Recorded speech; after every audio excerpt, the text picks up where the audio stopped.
ഞങ്ങളും ക്രൂശിക്കപ്പെട്ട ക്രിസ്തുവിനെ പ്രസംഗിക്കുന്നു. യേശുക്രിസ്തുവിൻ്റെ പൊന്നുനാമത്തിന് നന്ദിയോടെ സ്തോത്രം. ശുദ്ധ ഹൃദയം എന്നുള്ളതാണ് നമ്മുടെ വിഷയം. നാളുകളായി ഞാൻ ചിന്തിച്ചുകൊണ്ടിരിക്കുന്ന വിഷയം ഒരു ശുദ്ധമായ ഹൃദയം. റോമർ ലേഖനം 8-ാം അധ്യായം അതിൻ്റെ 27 മുതലുള്ള വാക്യങ്ങൾ നമുക്കിപ്പോൾ വായിച്ചു കേൾക്കാം. റോമർ ലേഖനം 8-ാം അധ്യായത്തിൻ്റെ 27 മുതലുള്ള വാക്യം. എന്നാൽ ആത്മാവ് വിശുദ്ധർക്ക് വേണ്ടി ദൈവഹിതപ്രകാരം പക്ഷപാതം ചെയ്യുന്നതുകൊണ്ട് ആത്മാവിൻ്റെ ചിന്ത ഇന്നതെന്ന് ഹൃദയങ്ങളെ പരിശോധിക്കുന്നവൻ അറിയുന്നു. എന്നാൽ ദൈവത്തെ സ്നേഹിക്കുന്നവർക്ക് നിർണയപ്രകാരം വിളിക്കപ്പെട്ടവർക്ക് തന്നെ സകലവും നന്മയ്ക്കായി കൂടി വ്യാപരിക്കുന്നുവെന്ന് നാം അറിയുന്നു.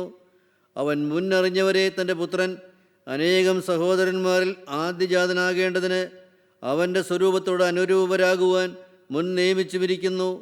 മുൻ നിയമിച്ചവരെ വിളിച്ചും വിളിച്ചവരെ നീതീകരിച്ചും നീതീകരിച്ചവരെ തേജസ്കരിച്ചുമിരിക്കുന്നു. ദൈവത്തിന് സ്തോത്രം. ഹൃദയങ്ങളെ പരിശോധിക്കുന്നവൻ. ദൈവം ഹൃദയങ്ങളെ പരിശോധിക്കുന്നവനാണ്. നാം ഓരോരുത്തരുടെയും ഹൃദയങ്ങളെ ദൈവം എപ്പോഴും പരിശോധിച്ചുകൊണ്ടിരിക്കും. ദൈവമേ, എൻ്റെ ഹൃദയത്തെ പരിശോധിക്കണമേ, എൻ്റെ നിലവുകളെ അറിയണമേ എന്ന് ദാവീദ് പ്രാർത്ഥിച്ചു. വ്യസനത്തിനുള്ള മാർഗം എന്നിൽ ഉണ്ടോ എന്ന് നോക്കി ശാശ്വത മാർഗത്തിൽ എന്നെ നടത്തണമേ എന്ന് പ്രാർത്ഥിച്ചു. ദൈവം ഹൃദയങ്ങളെ പരിശോധിക്കുമ്പോൾ അതിൽ വ്യസനത്തിനുള്ള മാർഗം ഉണ്ടെങ്കിൽ ദൈവമേ അതെനിക്ക് പറഞ്ഞു തരണം, എനിക്ക് വെളിപ്പെടുത്തി തരണം. ദൈവത്തിൻ്റെ വലിയ നാമം മഹത്വപ്പെട്ട ശുദ്ധീകരണ പ്രക്രിയയാണത്. ആ പരിശുദ്ധാത്മാവിൻ്റെ ആ പരിശോധനയ്ക്ക് നമ്മുടെ ഹൃദയങ്ങളെ നാം സമർപ്പിച്ചു കൊടുക്കുകയാണെങ്കിൽ പ്രിയപ്പെട്ടവരെ, ഈ ശുദ്ധീകരണ പ്രക്രിയ നമ്മൾ നടന്നുകൊണ്ടിരിക്കും. അതിന് ദൈവത്തിൻ്റെ ആത്മാവിനെ നാം വിശ്വസിക്കണം, വിട്ടുകൊടുക്കണം. ദൈവത്തിൻ്റെ ആത്മാവ് നമുക്ക് തുണ നിൽക്കുകയാണ്. അതിൻ്റെ 26-ാം വാക്യം നാം കഴിഞ്ഞ ദിവസം ചിന്തിച്ചു. ആത്മാവ് നമ്മുടെ ബലഹീനതയ്ക്ക് തുണ നിൽക്കുന്നു, പ്രാർത്ഥിക്കാൻ കൃപ തരുന്നു, എന്താ പ്രാർത്ഥിക്കേണ്ടതെന്ന് പറഞ്ഞു തരുന്നു. കാരണം ആത്മാവ് വിശുദ്ധന്മാർക്ക് വേണ്ടി ദൈവഹിതപ്രകാരം പക്ഷപാതം ചെയ്യുന്നതുകൊണ്ട് ആത്മാവിൻ്റെ ചിന്ത ഇന്നതെന്ന് ഹൃദയങ്ങളെ പരിശോധിക്കുന്നവൻ അറിയുന്നു. ഹൃദയങ്ങളെ പരിശോധിക്കുന്ന ദൈവത്തിനറിയാം ആത്മാവിൻ്റെ ചിന്ത എന്താണെന്ന്, അവിടെ നമ്മുടെ ആവശ്യങ്ങൾ എന്താണെന്ന്, നമുക്ക് എപ്രകാരമാണ് പരിശുദ്ധാത്മാവിൻ്റെ കൃപ വേണ്ടതെന്ന്.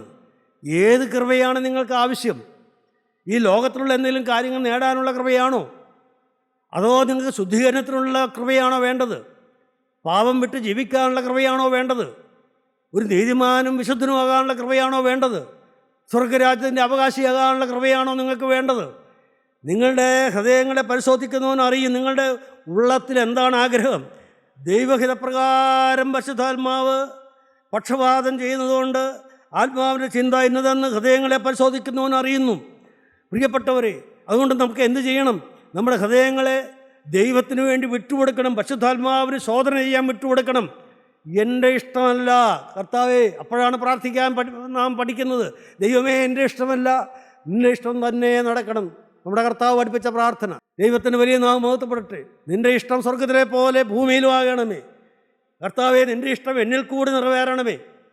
ഈ ഭൂമിയിൽ നിൻ്റെ ഇഷ്ടമെന്തോ അതിനുവേണ്ടി എന്നെ ഒരുക്കണമേ. അതാണ് പ്രാർത്ഥന, കർത്താവ് പഠിപ്പിച്ച പ്രാർത്ഥന, കർത്തൃപ്രാർത്ഥന. പ്രിയപ്പെട്ടവരെ, ഹൃദയങ്ങളെ പരിശോധിക്കുന്നവൻ ദൈവഹിതപ്രകാരം പക്ഷപാതം ചെയ്യുന്ന പരിശുദ്ധാത്മാവ് ആത്മാവിൻ്റെ ചിന്ത എന്നതെന്ന് അറിയുന്നു. ഹൃദയങ്ങളെ പരിശോധിക്കുന്നവൻ അറിയുന്നു. എന്നാൽ അങ്ങനെ നാം വിട്ടുകൊടുത്താൽ നമ്മുടെ ജീവിതത്തിൽ അഥവാ വേദനാവിഷയങ്ങൾ വന്നാലും, പരിശോധനകൾ വന്നാലും, രോഗങ്ങൾ വന്നാലും, പ്രതിസന്ധികൾ വന്നാലും, പ്രിയപ്പെട്ടവരെ മാരകമായ രോഗങ്ങൾ വന്നാലും, വലിയ കടുത്ത ദുഃഖങ്ങൾ നമ്മൾക്ക് നേരിട്ടാലും, കുടുംബം തകർച്ചയിലേക്ക് നീങ്ങിയാലും നമുക്ക് ഭാരമില്ല, വിഷമമില്ല. കാരണം എന്താണെന്നറിയാമോ? ദൈവത്തെ സ്നേഹിക്കുന്നവർക്ക് നിർണയപ്രകാരം വിളിക്കപ്പെട്ടവർക്ക് തന്നെ സകലവും നന്മയ്ക്കായി കൂടി വ്യാപരിക്കുന്നു. സകലവും നന്മയ്ക്കായി കൂടി വ്യാപരിക്കുന്നു എന്ന് നാം അറിയുന്നു. ഈ ആത്മാവിൻ്റെ ഉള്ളത്തിൽ, നമ്മുടെ ഉള്ളത്തിലുള്ള ചിന്ത എന്തെന്ന് ദൈവത്തിൻ്റെ പരിശുദ്ധാത്മാവ് വിവേചിക്കും. അതിനനുസരിച്ച് ദൈവത്തിൻ്റെ പരിശുദ്ധാത്മാവ് നമുക്ക് വേണ്ടി പക്ഷപാതം ചെയ്യും. ദൈവമക്കളെ, വിശ്വസിക്കണം. നിങ്ങൾ കർത്താവിനെ നിങ്ങൾ സ്നേഹിച്ച് കർത്താവേ നിൻ്റെ തങ്ങിലേക്ക് വരണമേ എന്ന് പറയുന്നത് വ്യർത്ഥമല്ല പ്രിയപ്പെട്ടവരെ. യേശു നിൻ്റെ ഹൃദയത്തിൽ വന്നാൽ, യേശുവിന് നീ പൂർണ്ണ സ്വാതന്ത്ര്യത്തോടെ നിന്നെ വിട്ടുകൊടുത്താൽ, നിൻ്റെ ദേഹവും ദേഹി ആത്മാവും വിട്ടുകൊടുത്താൽ, ആണിപ്പാളുള്ള കരങ്ങളിൽ അവൻ അത് ഏറ്റെടുക്കും. അവൻ്റെ ആത്മാവ് നിന്നെ നിയന്ത്രിക്കാൻ തുടങ്ങും. നിൻ്റെ ഓരോ അവയവങ്ങളെയും അവൻ നിയന്ത്രിക്കാൻ തുടങ്ങും. പാപത്തിൽ നിന്നെ വിലക്കും. പാപ വഴികളിൽ പോകാതെ നിന്നെ അവൻ കാക്കും. പ്രിയപ്പെട്ടവരെ, മാത്രമല്ല, നിനക്ക് ജീവിതത്തിൽ വന്നിരിക്കുന്നതായ എല്ലാ പ്രതിസന്ധികളും ശോധനകളും ദൈവത്തെ സ്നേഹിക്കുന്നവർക്ക്, നിർണയപ്രകാരം വിളിക്കപ്പെട്ടവർക്ക് തന്നെ സകലവും നന്മയ്ക്കായി ആ പരിശുദ്ധാത്മാവ് കൂടി വ്യാപരിക്കും. ദൈവത്തിന് സ്തോത്രം. എന്തെല്ലാം വന്നാലും പ്രിയപ്പെട്ടവരെ, ദൈവദാസന് കുലുക്കമില്ല. അവൻ കുലുക്കി പോവുകയില്ല. കഷ്ടത വന്നാലും കുലുക്കി പോവുകയില്ല. എന്തെല്ലാം പ്രതിസന്ധികളാണ് ഇന്ന് ഈ ലോകത്ത് പ്രിയപ്പെട്ടവരെ നാം ഓരോരുത്തരും അനുഭവിക്കുന്നതായ പീഡകൾ, എന്തെല്ലാം തരത്തിലുള്ള മാനസിക സംഘർഷങ്ങൾ, കുടുംബജീവിതത്തിൽ, കുഞ്ഞുങ്ങളുടെ കാര്യത്തിൽ, വിദ്യാഭ്യാസ കാര്യത്തിൽ, അവരുടെ ജീവിതത്തിൻ്റെ സ്വഭാവ വൈകൃതങ്ങൾ, പ്രിയപ്പെട്ടവരെ, അല്ല വീട്ടിലെ ഭാര്യാഭർത്തൃ ബന്ധത്തിൽ, മാതാപിതാക്കന്മാരുമായുള്ള ബന്ധത്തിൽ എന്തെല്ലാം കെടുതികളാണ് സംഭവിക്കുന്നത്. പ്രിയപ്പെട്ടവരെ, ഇന്ന് പ്രായമായവരെല്ലാം തോരാ കണ്ണീരിലല്ലേ. അവരെ ആരും തിരിഞ്ഞു നോക്കാനില്ല, അവരെ ശ്രദ്ധിക്കാൻ ആരുമില്ല. പ്രിയപ്പെട്ടവർ, ഒറ്റപ്പെട്ട് കഴിയുന്ന അവസ്ഥ ഇന്നത്തെ സമൂഹം അങ്ങനെയായിപ്പോയി. പ്രിയപ്പെട്ടവർ, ദൈവത്തിൻ്റെ വചനം പറയുന്നു, നിൻ്റെ മാതാവിനെയും പിതാവിനെയും ബഹുമാനിക്കുക. നിനക്ക് ദീർഘായുസ് വേണമോ? ഭൂമിയിൽ നിന്ന് ദീർഘായുസോടിരിപ്പാനും നിനക്ക് നന്മയുണ്ടാകേണ്ടതിനും നിൻ്റെ അപ്പനെയും അമ്മയെയും ബഹുമാനിക്കുക എന്നത് വാക്തത്വത്തോടുകൂടി ആദ്യ കൽപ്പനയാകുന്നു. കർത്താവ് അത് എടുത്തു പറഞ്ഞിട്ടുണ്ടല്ലോ. പ്രിയപ്പെട്ടവരെ, എവിടെ വചനം ആരനുസരിക്കുന്നു? യേശു ഹൃദയത്തിലുണ്ടോ? ഉണ്ടെങ്കിൽ ആ ദൈവസ്നേഹം വരികയില്ലേ? പ്രിയപ്പെട്ടവരെ, എത്ര കൊള്ളരുതാത്തവരാണെങ്കിലും ഞാൻ പറയട്ടെ, എൻ്റെ അനുഭവം കൊണ്ട് പറയട്ടെ, മാതാപിതാക്കന്മാരെ നിങ്ങൾ ബഹുമാനിച്ചു കൊള്ളണം, ബഹുമാനിക്കണം. അവർ മോശമായാൽ, സ്വഭാവം മോശമാണെങ്കിൽ ബഹുമാനിക്കണ്ട എന്ന് പറയുന്നില്ല ദൈവവചനം. ബഹുമാനിച്ചേ പറ്റൂ. നിനക്ക് നന്മ വേണമോ? നിൻ്റെ മക്കൾ നന്നായി വരണമോ? നിനക്ക് ഭൂമിയിൽ ദീർഘായുസ് വേണോ? നിൻ്റെ അപ്പനെയും അമ്മയെയും ബഹുമാനിച്ചു കൊള്ളുക. പ്രിയപ്പെട്ടവരെ, ദൈവത്തിൻ്റെ വലിയ നാമം മഹത്വപ്പെടട്ടെ. ദൈവത്തിൻ്റെ വലിയ നാമത്തിന് നന്ദിയോടെ സ്തോത്രം. നിർണയപ്രകാരം വിളിക്കപ്പെട്ടവർക്ക് സകലവും നന്മയ്ക്കായി കൂടി വ്യാപരിക്കുന്നു എന്ന് നാം അറിയുന്നു. ഇനി അഥവാ വേദനകളും ഭാരങ്ങളുമായിട്ട് മാതാപിതാക്കന്മാർ കഴിയേണ്ടി വരികയാണോ? പരാതി വരരുത്, പരിഭവം വരരുത്. മക്കളെ സ്നേഹിച്ചു കൊള്ളണം. ഉള്ളത്തിൽ മുഴുവൻ സ്നേഹമായിരിക്കണം. പ്രിയപ്പെട്ടവർ, അവർക്ക് മനസ്സിലായി എന്ന് വരില്ല, അവർക്ക് എപ്പോൾ തിരിച്ചറിയാൻ പറ്റിയെന്ന് വരില്ല. പക്ഷേ നിൻ്റെ ഉള്ളം ദൈവസന്നിധിയിൽ അവരെ സമർപ്പിച്ചുകൊണ്ട് കണ്ണീരൊഴുക്കിക്കൊണ്ടിരുന്നോളണം. ദൈവത്തിന് വലിയ നാമം മഹത്വപ്പെടട്ടെ. പ്രിയപ്പെട്ടവർ, ഇന്നല്ലെങ്കിൽ നാളെ നിൻ്റെ മകനെ നിൻ്റെ മകളെ നിനക്ക് നേടാൻ പറ്റും. ദൈവത്തിന് വലിയ നാമം മഹത്വപ്പെടട്ടെ. പ്രിയപ്പെട്ടവരെ, അങ്ങനെ അവൻ മുന്നറിഞ്ഞവരെ, തൻ്റെ പുത്രൻ അനേകം സഹോദരന്മാരിൽ ആദിജാതനാകേണ്ടതിന് അവൻ്റെ സ്വരൂപത്തോട് അനുരൂപരാകുവാൻ മുൻ നിയമിച്ചുമിരിക്കുന്നു. മുൻ നിയമിച്ചവരെ വിളിച്ചും വിളിച്ചവരെ നീതീകരിച്ചും നീതീകരിച്ചവരെ തേജസ്കരിച്ചുമിരിക്കുന്നു. ഈ പരിശുദ്ധാത്മാവ് നിനക്ക് വേണ്ടി പക്ഷപാതം ചെയ്യുന്നതുകൊണ്ട് നീ ദൈവത്തെ വിശ്വസിച്ചു, യേശുക്രിസ്തുവിനെ വിശ്വസിച്ചു. യേശുവേ, എനിക്ക് വേണ്ടി നീ ക്രൂസിൽ മരിച്ചു, എൻ്റെ പാപങ്ങൾക്ക് നീ പരിഹാരം വരുത്തി, എന്നെ നിൻ്റെ കൂടെ ഇരുത്തുവാൻ, സ്വർഗത്തിൽ നിന്നോട് കൂടെ ഇരുത്തുവാൻ നീ എന്നെ കണ്ടു. ദൈവമേ, നീ എന്നെ മുന്നമേ നിയമിച്ചു. നിൻ്റെ സ്വരൂപത്തോട് അനുരൂപരാകുവാൻ നീ മുൻ നിയമിച്ചു. നിൻ്റെ സ്വഭാവം പ്രാപിക്കാൻ, നിന്നെപ്പോലെയാകാൻ, യേശുവിനെ പോലെയാകാൻ മുന്നമേ നീ എന്നെ നിയമിച്ചു. അങ്ങനെ മുൻ നിയമിച്ചവരെ നീ വിളിച്ചു. ആ വിളി എനിക്കും കിട്ടി. ഒരു അനുഗ്രഹീതമായ പരിശുദ്ധാത്മാവിൻ്റെ വചനമുള്ള കൂട്ടായ്മയിൽ വരാൻ കർത്താവേ എന്നെ വിളിച്ചു. ദൈവത്തിന് സ്തോത്രം. മുൻ നിയമിച്ചവരെ വിളിച്ചു, വിളിച്ചവരെ നീതീകരിച്ചവരെ തേജസ്കരിച്ചുമിരിക്കുന്നു. തേജസ്കരണത്തിൻ്റെ പ്രക്രിയ നടക്കുകയാണ്. പ്രിയപ്പെട്ടവരെ, ഇത് ഓരോ സ്റ്റേജും നിങ്ങൾ പരിശോധിക്കണം. ദൈവമേ, എനിക്ക് ആ വിളി കിട്ടിയതാണോ? വിളി കിട്ടിയതല്ലേ? എന്നിട്ടോ മുൻ നിയമിച്ചവരെ വിളിച്ചു, വിളിച്ചവരെ നീതീകരിച്ചു. യേശുക്രിസ്തു തരുന്ന നീതീകരണം, ദൈവത്തിൻ്റെ പരിശുദ്ധാത്മാവ് തരുന്ന നീതീകരണം, കർത്താവിൻ്റെ രക്തത്താലുള്ള നീതീകരണം, യേശുവിൻ്റെ തിരുരക്തം നിന്നെ കഴുകിയെന്ന ഉറപ്പ് നിനക്കുണ്ടോ? എൻ്റെ യേശു ക്രൂസിൽ എനിക്ക് വേണ്ടി മരിച്ചതിനാൽ ദൈവമേ, ആ തങ്ക പൊട്ടി ഒഴുകിയ രക്തം, ആ കരങ്ങളിൽ നിന്ന് ഒഴുകിയതായ തങ്ക തിരുരക്തം, ദൈവമേ എൻ്റെ പാപങ്ങൾക്ക് പരിഹാരം വരുത്തിയെന്ന് വിശ്വസിച്ചുകൊണ്ട് യേശുവേ ഹൃദയത്തിലേക്ക് വരണമേ നീ പറഞ്ഞു. അവനെ സ്വീകരിച്ചോ? നീ ഒരു സമർപ്പണം എടുത്തുവോ? യേശുവിനോട് വാക്ക് പറഞ്ഞോ? ദൈവവേദലേ, ഇല്ലെങ്കിൽ ഇപ്പോൾ തന്നെ സാധിക്കണം. അടുത്ത നിമിഷം നമുക്കുള്ളതല്ല. അടുത്ത നിമിഷം ഞാൻ ഈ ലോകത്തിലുണ്ടോ ആർക്ക് പറഞ്ഞുകൂടാ. പ്രിയപ്പെട്ടവരെ, ഇന്ന് ഇപ്പോൾ തന്നെ യേശുവിന് വേണ്ടി ഹൃദയം തുറക്കൂ. അങ്ങനെ യേശുവിനെ ഹൃദയത്തിലേക്ക് സ്വീകരിച്ച് അവൻ്റെ തിരുരക്തത്താലുള്ള നീതീകരണം പ്രാപിച്ചു. എന്നിട്ടോ ആ നീതീകരിച്ചവരെ പിന്നെ ദൈവം തേജസ്കരിക്കുന്നു. അവിടെയാണ് പരിശുദ്ധാത്മാവിൻ്റെ പ്രവർത്തനം. പ്രിയപ്പെട്ടവരെ, അതൊരു അനുഗ്രഹീതമായ കൂട്ടായ്മയിൽ നടക്കും. ദൈവത്തിന് പരിശുദ്ധാത്മാവുള്ള കൂട്ടായ്മയിൽ നടക്കും. അതുകൊണ്ടാണ് വചനം കേൾക്കണമെന്ന് പറയുന്നത്. അതുകൊണ്ടാണ് സത്യവചനം കേൾക്കണമെന്ന് പറയുന്നത്. പാവപ്പെട്ട അടിയൻ്റെ എന്നെപ്പോലെയുള്ള അനേക സഹോദരന്മാരുടെ അനുഭവമായതുകൊണ്ടാണ് പറയുന്നത്. പ്രിയപ്പെട്ടവർ, വില കുറഞ്ഞ കാര്യമല്ല, അത് വളരെ വിലയേറിയ കാര്യമാണ്. എൻ്റെ ദൈവത്തിന് സ്തോത്രം. പരിശുദ്ധാത്മാവിൻ്റെ ആ ഡിസിപ്ലിന് വിധേയപ്പെട്ടുകൊണ്ട് ആ പരിശുദ്ധാത്മാവ് തരുന്നതായ വലിയ തേജസ്കരണം, ഒരിക്കലായിട്ട് എൻ്റെ പാപങ്ങളെല്ലാം യേശുവിൻ്റെ രക്തത്താൽ കഴുകപ്പെട്ടു. ശരി, നല്ലത് തന്നെ. ഒരു വീണ്ടെടുപ്പിൻ്റെ അനുഭവം കിട്ടി, രക്ഷിക്കപ്പെട്ടു. പക്ഷെ അഭിമാനിച്ചുകൊണ്ട് നടക്കാനല്ല, അവർ താഴണം. പിന്നെ എന്നും കണ്ണുനീരാണ്. എന്തിന്? ശുദ്ധീകരണത്തിന് വേണ്ടി. കർത്താവേറ്റിൽ പാവമുണ്ടല്ലോ, കോപമുണ്ടല്ലോ, വാശിയുണ്ടല്ലോ, വിദ്വേഷമുണ്ടല്ലോ, സ്നേഹമില്ലല്ലോ. കർത്താവേ, ഇഷ്ടക്കുറവുകൾ വരുന്നുണ്ടല്ലോ. ദൈവമേ, എൻ്റെ സ്വയം വരുന്നുണ്ടല്ലോ, തന്നിഷ്ടങ്ങൾ വരുന്നുണ്ടല്ലോ. എനിക്ക് നിയന്ത്രിക്കാൻ പറ്റാത്ത വിധത്തിൽ എൻ്റെ ഇഷ്ടങ്ങൾ നടക്കണമെന്നുള്ള വ്യഗ്രത വരുന്നുണ്ടല്ലോ. ദൈവമേ, അനേകരെ ചവിട്ടി താഴ്ത്തിയാണെങ്കിൽ എൻ്റെ ഇഷ്ടം നടക്കണമെന്ന് ഉള്ള ചിന്തകൾ വരുന്നുണ്ടല്ലോ. പ്രിയപ്പെട്ടവർ, ഞാൻ പറഞ്ഞിടത്തോടെ കാര്യങ്ങളെല്ലാം പോകണമെന്നുള്ള പിടിവാശി വരുന്നുണ്ടല്ലോ. നിങ്ങൾ ചിന്തിക്കണം പ്രിയപ്പെട്ടവർ, എവിടെയാണ് നിങ്ങൾ വീണ് കിടക്കുന്നത്? എവിടെയാണ് നിങ്ങളുടെ ശുദ്ധീകരണത്തിനുള്ള തടസ്സം നിൽക്കുന്നത്? തേജസ്കരണം പ്രാപിക്കാൻ മനസ്സുണ്ടോ? ഒരിക്കലായി പാവം ക്ഷമിച്ചുവെങ്കിലും ദൈവമേ, ഈ പാവമല്ല എന്നിൽ ഇപ്പോഴും ഉണ്ടല്ലോ തിരിച്ചറിഞ്ഞ് കണ്ണുനീരോടെ യേശുവിൻ്റെ പാദം കഴുകി ജീവിക്കുന്നതാണ് ക്രിസ്തീയ ജീവിതം. 32-ാം സങ്കീർത്തനം നമുക്കറിയാമല്ലോ, 1-2 വാക്യങ്ങൾ നമുക്കറിയാം. 32-ാം സങ്കീർത്തനം നാം ഇങ്ങനെ വായിക്കും: ലംഘനം ക്ഷമിച്ചും പാപം മറച്ചും കിട്ടിയവൻ ഭാഗ്യവാൻ. ലംഘനം ക്ഷമിച്ചും പാപം മറച്ചും കിട്ടിയവൻ ഭാഗ്യവാൻ. യഹോവാകൃത്യം കണക്കിടാതെയും ആത്മാവിൽ കപടമില്ലാതെയും ഇരിക്കുന്ന മനുഷ്യൻ ഭാഗ്യവാൻ. ആത്മാവിൽ കപടമില്ലാതെയും ഇരിക്കുന്ന മനുഷ്യൻ ഭാഗ്യവാൻ. ദൈവമേ, ലംഘനം ക്ഷമിച്ചും പാപം മറച്ചും കിട്ടിയവൻ. ലംഘനങ്ങൾ ക്ഷമിച്ചു, കർത്താവ് മനഃപൂർവ്വം ക്ഷമിച്ചു. പാപങ്ങൾ മറച്ചു കിട്ടി. ഹല്ലേലൂയ. പാപമില്ലാത്തതുകൊണ്ടല്ല, ദൈവവേദനേ, നിന്നിൽ പാപമുണ്ട്. പക്ഷേ എൻ്റെ കർത്താവിൻ്റെ കരുണയുടെ ആ ചിറകിൽ നിന്നെ മറച്ചിരിക്കുകയാണ്. ആ തിരുരക്തം നിന്നെ വലയം ചെയ്തിരിക്കുകയാണ്, നിന്നെ ആവരണം ചെയ്തിരിക്കുകയാണ്. അതുകൊണ്ടാണ് നീ ഇന്ന് ജീവിക്കുന്നത്. അല്ലെങ്കിൽ പണ്ടേ ശത്രു നിന്നെ തട്ടിക്കൊണ്ട് പോയേനെ. പ്രിയപ്പെട്ടവരെ, എൻ്റെ യേശുവിൻ്റെ രക്തത്തിൻ്റെ ആ കവറിനകത്താണ്, ആ ആവരണത്തിനകത്താണ് നാം കഴിഞ്ഞുകൂടുന്നത്. കോഴി തൻ്റെ കുഞ്ഞുങ്ങളെ ചെറിയ കീഴിൽ ചേർക്കുന്ന പോലെ നമ്മെ ചേർത്ത് കൊള്ളുവാൻ കർത്താവിന് മനസ്സായതുകൊണ്ടാണ് നാം ഇന്ന് ജീവിക്കുന്നത്. പ്രിയപ്പെട്ടവരെ, ദൈവത്തിന് സ്തോത്രം. അനേക കെടുതികൾ ദൈവം ഒഴിവാക്കി തരുന്നത് അതുകൊണ്ടാണ്. പ്രാർത്ഥന കേട്ട് നിനക്ക് ഉത്തരം തരുന്നത് അതുകൊണ്ടാണ്. യേശു ജീവിക്കുന്നുവെന്ന് നിനക്ക് അനുഭവം തരികയാണ്. ഈ യേശുവിനെ നിനക്ക് സ്നേഹമുണ്ടോ? യേശുവിനെ നിനക്ക് വിശ്വാസമുണ്ടോ? യേശു ജീവിക്കുന്നുവെന്ന് നീ അനുഭവിക്കുന്നുണ്ടോ?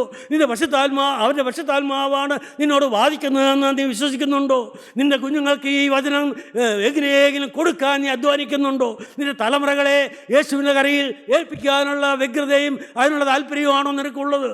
ദൈവത്തിന് സ്തോത്രം. പ്രിയപ്പെട്ടവരെ, തകർന്നു പോകുന്നതായ ഈ തലമുറകൾ അനേക ഈ ലോകത്തിൽ നിന്ന് പ്രിയപ്പെട്ടവരെ അനേക ആയിരങ്ങൾ, പതിനായിരങ്ങൾ, ലക്ഷങ്ങൾ, കോടികൾ നിത്യനാശത്തിലേക്ക് പോകുമ്പോൾ ഒരു വേദനയില്ലാതെ ഉറങ്ങുന്നവരല്ലേ ഇന്ന് അനേകർ. അങ്ങനെയാണല്ലോ, തൻ കാര്യം നോക്കി കൂട്ടായ്മ നടത്തിക്കൊണ്ട് പോകുന്നു. സ്വന്തം കാര്യവും സ്വന്തം താല്പര്യവും അതിനുവേണ്ടി കൂട്ടായ്മകൾ ഇങ്ങനെ പെരുകിക്കൊണ്ടിരിക്കുകയാണ്. പ്രിയപ്പെട്ടവരെ, നിങ്ങൾ ചിന്തിക്കണം, എൻ്റെ ദൈവമേ, എൻ്റെ സ്ഥാനം എവിടെ? ഞാൻ എവിടെയാണ് നിൽക്കുന്നത്? പ്രിയപ്പെട്ടവരെ, ദൈവത്തിന് സ്തോത്രം. കൂട്ടായ്മയല്ല വിഷയം, വേറെ കൂട്ടായ്മയോ അല്ലെങ്കിൽ പുതിയ കൂട്ടായ്മയോ ഒന്നുമല്ല ആവശ്യം. പ്രിയപ്പെട്ടവരെ, നിനക്കൊരു വിശുദ്ധമായ ഹൃദയമാണ് വേണ്ടത്. യേശുവിനോടുള്ള നന്ദിയുള്ള ഹൃദയമാണ് വേണ്ടത്. യേശുവിന് വേണ്ടി അനേക ആത്മാക്കളെ നേടുവാൻ ആ ക്രൂശിലെ അധ്വാനം വൃഥാകാതെ യേശുവിനെ ക്രൂശിനെ ചൂണ്ടിക്കാണിച്ചുകൊണ്ട്, മകനെ, ഈ രക്തം ഒഴുക്കിയത്, ഈ രക്തം ഒഴുക്കി കിടക്കുന്നത് നിൻ്റെയാണ്, നിൻ്റെ വകയാണ്, നിൻ്റെ സ്വന്തമാണ്, അവനാണ് നിനക്ക് വേണ്ടി മരിച്ചത്. ചൂണ്ടിക്കാണിച്ചു കൊടുക്കാൻ ആളുണ്ടോ? പ്രിയപ്പെട്ടവരെ, അതാണ് കർത്താവ് നോക്കുന്നത്. ഈ പാവപ്പെട്ട അടിയൻ്റെ ജീവിതം അങ്ങനെ സമർപ്പിച്ചു കൊടുക്കാൻ ഒരു കൃപദൈവം തന്നു. ദൈവത്തിന് സ്തോത്രം. പ്രിയപ്പെട്ടവരെ, ജീവൻ്റെ വചനം ഈ ക്രിസ്ത്യൻ റിവൈവൽ ഫെലോഷിപ്പിൽ കൂടി ബഹുമാനപ്പെട്ട യോഹന്നാൻ സാർ തന്നതായ ആ ആത്മീയമായ ഡിസിപ്ലിൻ പ്രിയപ്പെട്ടവരെ അനുഭവിച്ചുകൊണ്ട് ജീവിക്കാൻ പറ്റിയത് എന്തൊരു ഭാഗ്യമായി. ഇന്നും അത് തുടരുവാൻ ദൈവം കൃപ തന്നു. നിസ്സാരമല്ല പ്രിയപ്പെട്ടവരെ, ദൈവത്തിന് സ്തോത്രം. അതുകൊണ്ടാണ് ഞാൻ സന്തോഷത്തോടെ നിൽക്കുന്നത്. ദൈവത്തിൻ്റെ വലിയ നാമം മഹത്വപ്പെടട്ടെ. ആരെല്ലാം ഒറ്റപ്പെടുത്തിയാലും എന്തെല്ലാം സംഭവിച്ചാലും ഒരു കുലുക്കവുമില്ല. കാരണം യേശുവിനെ പൊന്നുമുഖം എനിക്ക് മറിയാതിരുന്നാൽ മതി. ഞാനെപ്പോൾ നോക്കിയാലും എൻ്റെ പൊന്നു കർത്താവിൻ്റെ തിരുമുഖം എനിക്ക് മറിയരുത്. കർത്താവേ, നീ പുഞ്ചിരിയോടെ നോക്കുന്ന എനിക്ക് കാണും. ദൈവത്തിന് സ്തോത്രം. അന്ത്യനാളിൽ ഇവിടെ കയറി വരുവീൻ എന്ന ഇമ്പശബ്ദം, ആ പുഞ്ചിരിക്കുന്ന മുഖത്തോടെ എന്നെ സ്വീകരിക്കുന്നതായ, ആ കരനീട്ടി എന്നോട് പറയുന്നതായ അനുഭവം, ഇവിടെ കയറി വരുവീനെന്ന് പ്രിയപ്പെട്ടവരെ കൊതിക്കണം. എൻ്റെ ദൈവത്തിന് സ്തോത്രം. നമ്മുടെ എൻ്റെ സ്വപ്നമാണ് പ്രിയപ്പെട്ടവരെ. നമുക്ക് പ്രാർത്ഥിക്കാം അതിനു വേണ്ടി. എല്ലാവരും പ്രാർത്ഥിക്കണം. നിങ്ങൾ ആഗ്രഹിക്കണം. അനുഗ്രഹിക്കുമെന്നാണ് പറയുന്നത്. ദൈവത്തിന് സ്തോത്രം. അവൻ വിളിച്ചവരെ നീതീകരിച്ചവരെ തേജസ്കരിച്ച് വിരിക്കുന്നു. അടുത്ത വാക്യം. ഇത് സംബന്ധിച്ച് നാം എന്തു പറയേണ്ടു? ദൈവം നമുക്ക് അനുകൂലമെങ്കിൽ നമുക്ക് പ്രതികൂലമാര്? സ്വന്തം പുത്രനെ ആദരിക്കാതെ നമുക്ക് എല്ലാവർക്കും വേണ്ടി ഏൽപ്പിച്ചു തന്നവൻ അവനോടുകൂടെ സകലവും നമുക്ക് നൽകാതിരിക്കുമോ? പ്രിയപ്പെട്ടവരെ, നിങ്ങൾ ഒന്നിനെക്കുറിച്ചും വിചാരപ്പെടരുതെന്ന് എൻ്റെ കർത്താവല്ലേ പറഞ്ഞത്. ഒന്നിനെക്കുറിച്ചും വിചാരപ്പെടരുത്. എല്ലാറ്റിലും പ്രാർത്ഥനയാലും അപേക്ഷയാലും നിങ്ങളുടെ ആവശ്യങ്ങൾ സ്തോത്രത്തോടുകൂടെ ദൈവത്തെ അറിയിക്കുക എത്ര വേണ്ടത്. നിങ്ങളുടെ ഹൃദയം കലങ്കരുത്, ഭ്രമിക്കുകയും അരുത്. ദൈവത്തിൽ വിശ്വസിപ്പിൻ, എന്നിലും വിശ്വസിപ്പിൻ. പ്രിയപ്പെട്ടവർ, എവിടെയുണ്ട് വിശ്വാസം? കർത്താവിൻ്റെ വചനം അപ്പോസ്തലനിൽ കൂടി നമ്മളോട് പറയുകയാണ്. പൗലോസ് അപ്പോസ്തലൻ പറയുകയാണ്, ദൈവം നമുക്ക് അനുകൂലമെങ്കിൽ പ്രതികൂലമാര്? ഇതൊന്നും നടക്കുകയില്ല നിങ്ങൾ പറയരുത്. ഇതൊന്നും സംഭവിക്കുകയില്ല എന്ന് പറയരുത്. ദൈവം അനുകൂലമാണ് പ്രിയപ്പെട്ടവർ. നിനക്ക് വേണമെങ്കിൽ സ്വീകരിക്കാം. ദൈവം അനുകൂലമെങ്കിൽ ആരും പ്രതികൂലമല്ല. നിന്റെ ശുദ്ധീകരണത്തിന് ലോകത്ത് ആരും പ്രതികൂലമല്ല, ആരും തടസ്സമല്ല. ഭാര്യ തടസ്സമല്ല, നിന്റെ ശുദ്ധീകരണത്തിന് അപ്പനും അമ്മയും തടസ്സമല്ല, നിന്റെ ഭർത്താവ് തടസ്സമല്ല. നിനക്ക് വേണോ എന്നുള്ളതാണ് വിഷയം. ദൈവത്തിന് സ്തോത്രം. അവനോടുകൂടെ സകലവും സ്വന്തം പുത്രനെ ആദരിക്കാതെ നമുക്കെല്ലാവർക്കും വേണ്ടി ഏൽപ്പിച്ചു തന്നു, വിട്ടു തന്നു, മരിക്കാൻ വിട്ടു തന്നു. ആ സ്വന്തം പുത്രനെ ആദരിക്കാത്ത നിനക്ക് വേണ്ടി ഏൽപ്പിച്ചു തന്നവൻ അവനോടുകൂടെ സകലവും നിനക്ക് നൽകി. ലോകത്തിലുള്ളതും തരും, സകലവും തരും. ലോകത്തിൻ്റെ ആവശ്യങ്ങൾ നിനക്ക് ആവശ്യമുണ്ട്, ദൈവത്തിനറിയാം. നിനക്ക് ഭക്ഷണം വേണം, ഒരു പാർപ്പിടം വേണം, നിനക്കൊരു വരുമാന മാർഗം വേണം, നിനക്ക് കുഞ്ഞുങ്ങൾ വേണം, കുഞ്ഞുങ്ങളുണ്ടാകണം, വേണം. പ്രിയപ്പെട്ടവരെ, ഇതെല്ലാം ദൈവത്തിനറിയാം. യേശുവിനോടുകൂടെ ഇതെല്ലാം തരും. യേശുവിനോടുകൂടെ ഇതെല്ലാം തരും. അവനോടുകൂടെ ഇത് സകലവും നമുക്ക് നൽകാതിരിക്കുമോ?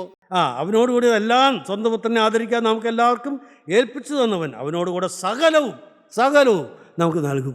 ദൈവത്തിന് സ്തോത്രം. അത് വശത്താൽമാ നമുക്ക് നേടിത്തരും, നമുക്ക് വേണ്ടി ചോദിച്ച് മേടിച്ചു തരും. അതുകൊണ്ട് അതിനെക്കുറിച്ചൊന്നും നിങ്ങൾ ആകുലപ്പെടേണ്ട. അതുകൊണ്ടാണ് കർത്താവ് പറഞ്ഞത്, ഒന്നിനെക്കുറിച്ചും നിങ്ങൾ വിചാരപ്പെടേണ്ട. മുന്നമേ അവൻ്റെ രാജ്യവും നീതിയും അന്വേഷിപ്പിൻ. സ്വർഗരാജ്യം നിൻ്റെ ഹൃദയത്തിൽ തുടങ്ങിയോ? ആ സ്വർഗരാജ്യം നീ അന്വേഷിക്കുന്നുണ്ടോ? അതിൻ്റെ ലക്ഷ്യമാണോ? ഒരു മരണമില്ലേ പ്രിയപ്പെട്ടവരെ? നിസ്സാരമായി കാണല്ലേ. 72 വയസ്സ് കഴിഞ്ഞു എനിക്ക്. പ്രിയപ്പെട്ടവർ, ഞാനിപ്പോൾ ചിന്തിക്കുന്നതാണ്, ദൈവമേ എൻ്റെ സമയങ്ങളെല്ലാം കഴിഞ്ഞു, ഇനി ദൈവം തരുന്നത് ബോണസ് ലൈഫ് ആണെന്ന് ഞാൻ ചിന്തിക്കുന്നു. ഒരു ബോണസ് ലൈഫ് പ്രിയപ്പെട്ടവർ. അതുകൊണ്ട് ഇനി ഒരുങ്ങിയില്ല എന്ന് പറയാൻ എനിക്ക് ഒരിക്കലും ഇടയാകരുത്. ദൈവത്തിൻ്റെ സ്തോത്രം. അതുകൊണ്ട് പ്രിയപ്പെട്ടവരെ, ദൈവം അവനോടുകൂടെ സകലവും നമുക്ക് നൽകാതിരിക്കും. ദൈവം തിരഞ്ഞെടുത്തവരെ ആര് കുറ്റം ചുമത്തും? നീതീകരിക്കുന്നവൻ ദൈവം, ശിക്ഷ വിധിക്കുന്നവൻ ആര്? ക്രിസ്തുയേശു മരിച്ചിട്ട് ഉയർത്തെഴുന്നേറ്റവൻ തന്നെ. അവൻ ദൈവത്തിൻ്റെ വലത്തുഭാഗത്തിരിക്കുകയും നമുക്ക് വേണ്ടി പക്ഷപാതം കഴിക്കുകയും ചെയ്യുന്നു. ദൈവം തിരഞ്ഞെടുത്തവരെ ആര് കുറ്റം ചുമത്തും? മോനെ, നിന്നെ എൻ്റെ ദൈവം തിരഞ്ഞെടുത്തതാണ്. നിന്റെ അമ്മയുടെ ഉദരത്തിന് ഉരുവാകും മുമ്പേ, അല്ല, ലോകസ്ഥാപനത്തിന് മുമ്പേ എന്ന് എഫെസ്യ ലേഖനം 1-ാം അധ്യായത്തിന് 4-ാം വാക്യത്തിൽ പറയും. ലോകസ്ഥാപനത്തിന് മുമ്പേ അങ്ങനെ ദൈവം നിന്നെ തിരഞ്ഞെടുത്തതാണ് പ്രിയപ്പെട്ടവരെ. എങ്കിൽ ദൈവം തിരഞ്ഞെടുത്തവരെ ആരെ കുറ്റം ചുമത്തും? നീതീകരിക്കുന്നവൻ ദൈവമാണ്, ശിക്ഷ വിധിക്കുന്നവൻ ആര്? നീ മനുഷ്യരെ ആരെയും ഭയപ്പെടണ്ട. നിന്നെ ദൈവം നീതീകരിച്ചാൽ നീതീകരിച്ചത് തന്നെ. നമ്മൾ കഴിഞ്ഞ ദിവസം കണ്ടല്ലോ, യോശുവ മഹാപുരോഹിതനെ ദൈവം നീതീകരിച്ചു. അവിടെ പിശാച് തല താഴ്ത്തിപ്പോയി, പിശാചിൻ്റെ മിണ്ടടങ്ങിപ്പോയി, മിണ്ടാൻ പറ്റാതെയായിപ്പോയി. കാരണം ദൈവം ആ മഹാപുരോഹിതനായ യോശുവയുടെ ഹൃദയത്തെ ദൈവം കണ്ടു. പരിശുദ്ധാത്മാവ് ഹൃദയത്തെ കണ്ടു. ആ പരിശുദ്ധാത്മാവ് ആ ഹൃദയത്തിന് വേണ്ടി, ആ യോശുവ മഹാപുരോഹിതന് വേണ്ടി ദൈവസന്നിധിയിൽ വാദിച്ചു. അതുകൊണ്ട് മഹാപുരോഹിതനായ യോശുവയ്ക്ക് നീതീകരണം കിട്ടി. ദൈവം നീതീകരിക്കുന്നവൻ, ശിക്ഷ വിധിക്കുന്നവൻ ആര്? ക്രിസ്തുയേശു മരിച്ചിട്ട് ഉയർത്തെഴുന്നേറ്റവൻ തന്നെ. അവൻ ദൈവത്തിൻ്റെ വലത്തുഭാഗത്തിരിക്കുകയും നമുക്ക് വേണ്ടി പക്ഷപാതം കഴിക്കുകയും ചെയ്യുന്നു. അവൻ നമുക്ക് വേണ്ടി പക്ഷപാതം കഴിക്കുന്നു. യേശു ക്രിസ്തു ദൈവത്തിൻ്റെ വലതുഭാഗത്തിരുന്നുകൊണ്ട് നമുക്ക് ഓരോരുത്തർക്കും വേണ്ടി പക്ഷപാതം കഴിക്കുന്നു. അവൻ നമുക്ക് വേണ്ടി വാദിക്കുകയാണ്. പ്രിയരെ, നമ്മുടെ പാപങ്ങളൊന്നും കണക്കിടാതെ വേണം. ദൈവമേ, നമ്മെ ഓരോരുത്തരെയും ഓരോ നിമിഷം തോറും കാത്തു സൂക്ഷിക്കേണ്ടതുണ്ട്. ആ രക്തവലപ്പിൽ നമ്മെ സംരക്ഷിച്ചുകൊണ്ട് കർത്താവിൻ്റെ രക്തം നമുക്ക് വേണ്ടി ഗുണകരമായി വാദിച്ചുകൊണ്ടിരിക്കുകയാണ്. പിതാവിൻ്റെ വലത്തുഭാഗത്ത് അവൻ ഇപ്പോൾ ഇരിക്കുകയാണ്. അവൻ ഉയർത്തെഴുന്നേറ്റ് സ്വർഗത്തിലേക്ക് കരേറിപ്പോയി. യേശു അവിടെ ഇരുന്നു കൊണ്ട് പിതാവിൻ്റെ സന്നിധിയിൽ നമുക്ക് വേണ്ടി വാദിക്കുകയാണ്. ദൈവത്തിന് സ്തോത്രം. ക്രിസ്തുവിൻ്റെ സ്നേഹത്തിൽ നമ്മെ വേർപിരിക്കുന്നത് ആര്? അടുത്ത വാക്യം. ക്രിസ്തുവിൻ്റെ സ്നേഹത്തിൽ നമ്മെ വേർപിരിക്കുന്നത് ആര്? നമ്മുടെ തീരുമാനം എന്താണ്? മകനെ, നിന്റെ തീരുമാനം എന്താണ്? ക്രിസ്തുവിൻ്റെ സ്നേഹത്തിൽ നിന്നെ ആരെങ്കിലും വേർപിരിക്കുമോ? ക്രിസ്തുവിൻ്റെ സ്നേഹത്തിൽ നമ്മെ വേർപിരിക്കുന്നത് ആര്? കഷ്ടതയോ, സങ്കടമോ, ഉപദ്രവമോ, പട്ടിണിയോ, നഗ്നതയോ, ആപത്തോ വാളോ നിന്റെ നിമിത്തം ഞങ്ങൾ ഇടപെടാതെ കൊല്ലുന്നു, അറുപ്പാനുള്ള ആടുകളെ പോലെ ഞങ്ങളെ എണ്ണുന്നു എന്ന് നിന്റെ എഴുതിയിരിക്കുന്നു. നിമിത്തം ഞങ്ങളെ ഇടപെടാതെ കൊല്ലുന്നു, അറുപ്പാനുള്ള ആടുകളെ പോലെ ഞങ്ങളെ എണ്ണിയിരിക്കുന്നുവെന്ന് എഴുതിയിരിക്കുന്നുവല്ലോ.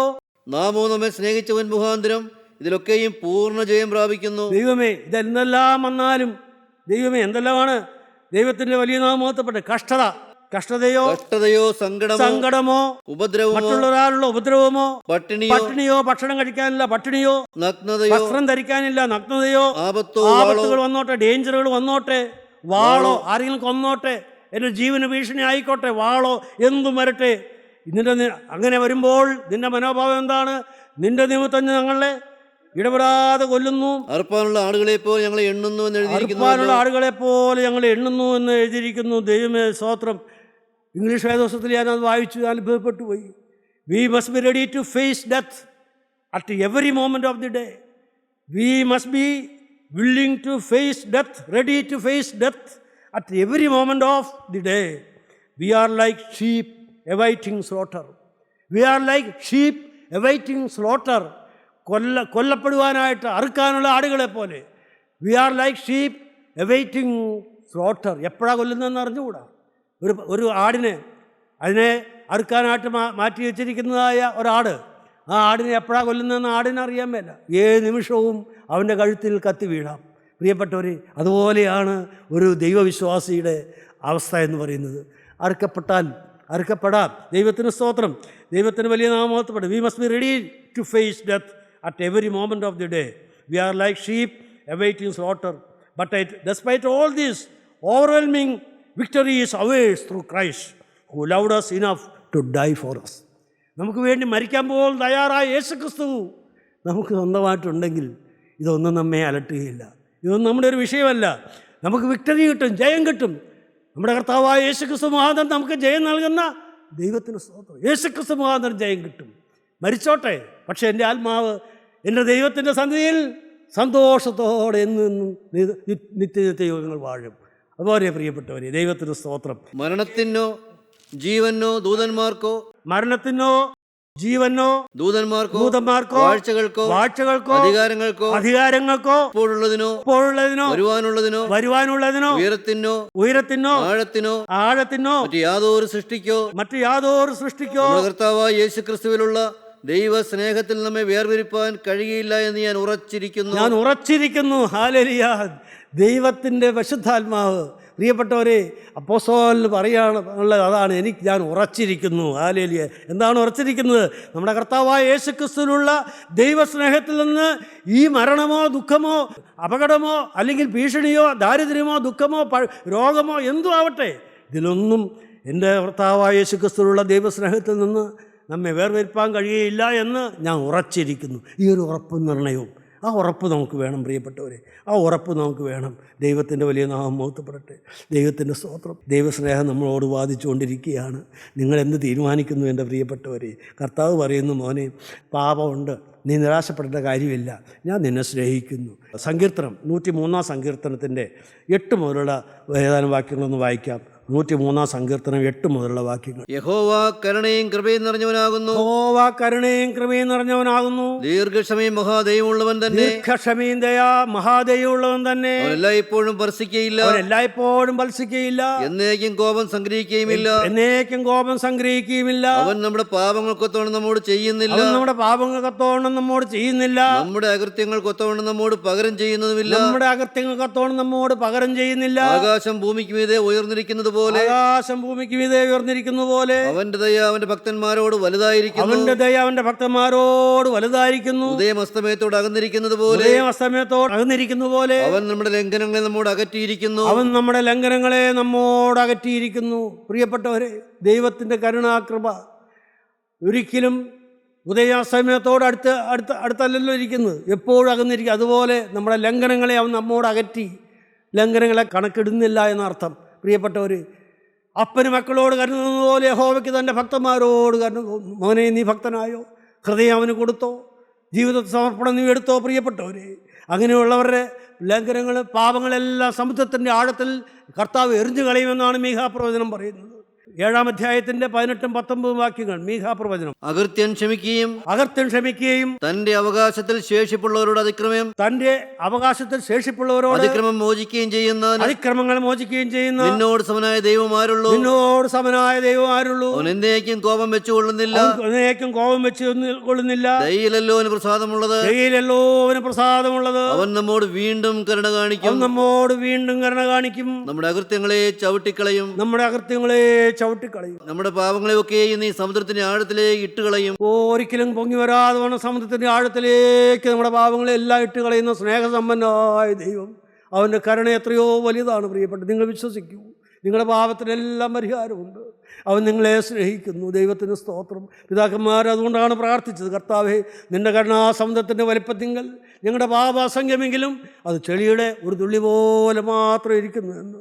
ദൈവത്തിന് സ്തോത്രം. കഷ്ടാനുഭവാഴ്ച സൂത്താറ പ്രാർത്ഥനയിൽ നാം ഇങ്ങനെ പ്രാർത്ഥിക്കും: ദൈവോത്തരാ, നീ ചെയ്ത സകല രക്ഷകൾക്കും വേണ്ടി നിന്നെ സ്തുതിപ്പാൻ ഞങ്ങളുടെ നാവുകൾക്ക് പ്രാപ്തി പോരാ. നാഥ, ഞങ്ങളുടെ പാപങ്ങൾക്കത്തോണം കരയുവാൻ ഞങ്ങൾ കണ്ണുനീരുകളും പോരാ. ന്യായമാകുന്ന പ്രകാരം നിന്നിൽ നിന്ന് അനുകൂലം ഉണ്ടാകുവാൻ മാർഗവും കാണുന്നില്ല. അതുകൊണ്ട് കർത്താവേ, നിൻ്റെ കരുണയിൽ മാത്രം ഞങ്ങൾ ആശ്രയിക്കുന്നു. മനുഷ്യ സ്നേഹമുള്ളവനേ, നിൻ്റെ മഹാകരുണയാൽ ഞങ്ങളുടെ പാപങ്ങളെ ക്ഷമിക്കണമേ. പിതാക്കന്മാർ പഠിപ്പിച്ച പ്രാർത്ഥനയാണ് പ്രിയപ്പെട്ടത്. നമുക്ക് നമ്മുടെ തലകളെ വണങ്ങാം, നമ്മുടെ കർത്താവിന് സന്നിധിയിൽ നമ്മളെ തന്നെ താഴ്ത്താം, ആ തൃപ്പാദത്തിലേക്ക് നമ്മെ വെച്ചു കൊടുക്കാം. ഇതാ സക്രിയ പ്രവചനം 13-ാം അധ്യായത്തിന് 1-ാം വാക്യത്തിൽ പറയുന്ന പോലെ, അന്നാളിൽ പാപത്തിൻ്റെയും മാലിന്യത്തിൻ്റെയും പരിഹാരത്തിനായി ഒരു ഉറവ തുറന്നിരിക്കും. ആ ഉറവ പ്രിയപ്പെട്ടവരെ ഇന്ന് നമ്മുടെ മുമ്പിൽ തുറന്നിരിക്കുന്നു. നിങ്ങൾ വിശ്വസിക്കൂ. ഓ പാപത്തിൻ്റെയും നിൻ്റെ സകല പാപത്തിൻ്റെയും നിന്റെ സകല മാലിന്യത്തിൻ്റെയും പരിഹാരത്തിനായി കഴുകിത്തരുവാൻ ഇതാ ഒരു ഉറവ തുറന്നിട്ടുണ്ട്. കാൽവറിയിൽ 2000 വർഷം മുമ്പ് തുറന്നതായ ഉറവ, ആ ജീവൻ്റെ ഉറവ, ആ തിരുരക്തം, ആ ജീവനുള്ള തിരുരക്തം ഇപ്പോൾ ആ തിരുരക്തം ഒഴുകി വന്ന് നിൻ്റെ മേൽ വീഴുകയാണ്. നീ വിശ്വസിക്കൂ പ്രിയപ്പെട്ടവരെ, ഈ വചനത്തിൽ കൂടെ എൻ്റെ യേശുവിൻ്റെ തിരുരക്തം ഒഴുകി വന്ന് നിൻ്റെ മേൽ വീഴുകയാണ്. ആ തൃക്കരം നിൻ്റെ മേൽ നീണ്ടു വരികയാണ്. ഇപ്പോൾ തല താഴ്ത്തി കൊടുക്കൂ. യേശുവേ, മഹാഭാവിയെ എന്നോട് കരുണ തോന്നണമേ. നിലവിളിക്കൂ പ്രിയപ്പെട്ടവരെ. ആ കരം നിങ്ങൾ ശിരസിൽ വെക്കട്ടെ. ആ തിരുരക്തം നിന്നെ കഴുകട്ടെ, നിന്നെ വിശുദ്ധരാക്കട്ടെ, നിന്റെ ഹൃദയത്തെ ശുദ്ധീകരിക്കട്ടെ, നിന്റെ ദൈവസ്നേഹം നിന്നിൽ പകരട്ടെ, സ്വർഗരാജ്യത്തിന്റെ അവകാശിയാക്കി തീർക്കട്ടെ. യേശുവേ, എന്നെ അനുഗ്രഹിക്കണമേ. തൃക്കരം എന്നെ ശിരസിൽ വെക്കണമേ. എൻ്റെ ശാപദോഷങ്ങൾ നീക്കണമേ. പാപങ്ങൾ പരിഹരിക്കണമേ. കടങ്ങൾ മോചിക്കണമേ. ആത്മാവേ, ഞങ്ങളെ കഴുകണമേ. തീയായി ഇറങ്ങി വന്ന് ഞങ്ങളെ കത്ത് വിളിപ്പിക്കണമേ. ഞങ്ങളുടെ മേൽ നിന്റെ വലിയ കൃപ പകരണമേ. പാപത്തിന്മേൽ ജയം തരണമേ. യേശുക്രിസ്തു മുഖാന്തരം നമുക്ക് ജയം നൽകുന്ന ദൈവത്തിന് സ്തോത്രം, സ്തോത്രം, ഹല്ലേലൂയ, സ്തോത്രം, സ്തോത്രം, സ്തോത്രം. ദൈവത്തിനെ നന്ദിയോടെ സ്തോത്രം. കാരുണ്യവാനെ, അനുഗ്രഹീതമായ നിമിഷങ്ങൾക്കായി സ്തോത്രം. എൻ്റെ മക്കളെല്ലാം എൻ്റെ കർത്താവ് കാണുന്നു, അനുഗ്രഹിക്കുന്നതിനാൽ സ്തോത്രം. ദൈവമേ, ഈ വലിയ രക്ഷയിലേക്ക് ഞങ്ങളെ വിളിച്ചതിനാൽ സ്തോത്രം. നന്മകൾക്കായി സ്തോത്രം, കൃപകൾക്കായി സ്തോത്രം. സകലവും അടിയങ്ങൾക്ക് വേണ്ടി ജീവൻ തന്ന യേശുക്രിസ്തുവിൻ്റെ അതിപരിശുദ്ധ നാമത്തിൽ തന്നെ ആമേൻ.